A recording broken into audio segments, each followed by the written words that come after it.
Здравейте на всички, привет банда. Днес реших да направя за български банкноти. Това са единствените, които имам.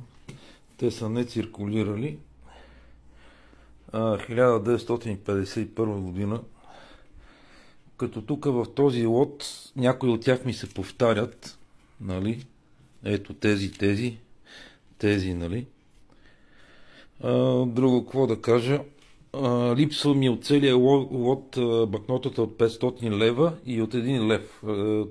Като единия лев е най-скъпата и редка банкнота от тази година. 500-те лева банкнотата е около 100 и малко лева струва. В такова ново състояние, как са и тези банкноти. От коя да почнем? От най-малкия номинал 3 лева. 1951 година. 3 лева на цяло, ако някой не е виждал, ето. 3 лева на цяло. Сърпичук. Така. Продължаваме с банкнотата от 5 лева. 5 лева. Ето тук герба, петолъчката, лъвчето. Така. Сърпичук и тук има. Като държа да отбележа, че тези банкноти имат воден знак. Ето тук се личи БНБ. Нали, не са така защитени като днешните банкноти, но все пак имат защита. Следващата банкнота е 10 лева. 1951 година. Ето пак герба тук. Това мисля, че беше Георги Димитров тук. Той го има и на други банкноти от тази година. На много банкноти го има от тази година.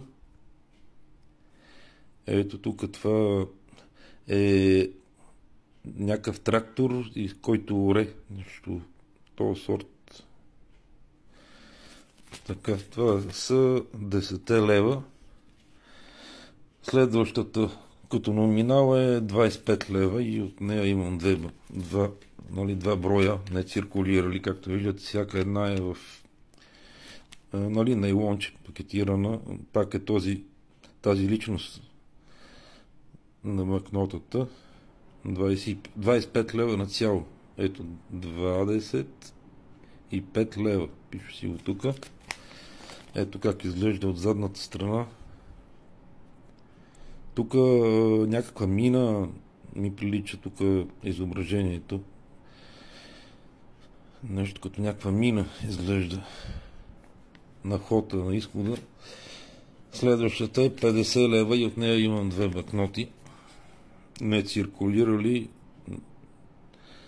както са от пачката излезнали всичките банкноти.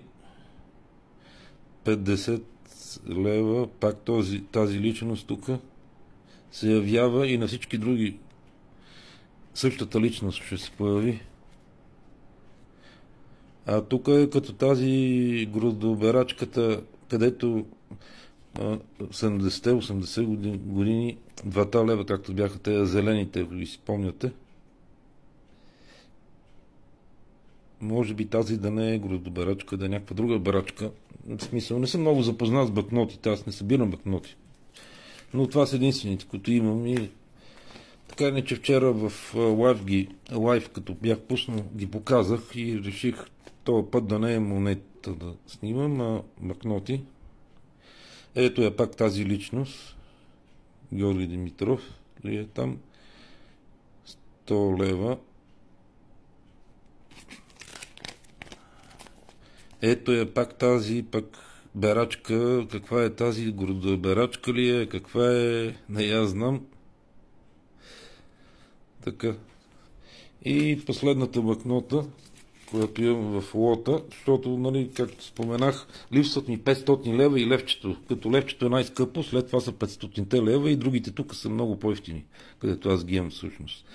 Значи тук да кажем 1, 2, 3, 4, 5, 6, 7. 7 банкноти не циркулирали, струват около, да кажем, 30 няколко лева. не циркулирали. Но 500 лева струват на стойност 100 по минимум 100 лева, а па левчето може да стигне и над 1000 лева и повече, много относително. То е най-рядкото от тази година. Те тук сега, аз пък говоря като някакъв, не знам кой край, те тук сега, извинявам се.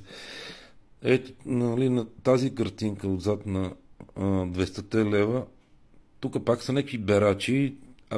Имаше селско стопанство тогава, не е като сега в днешно време. Сега няма нищо, всичко се обезлюди, хора.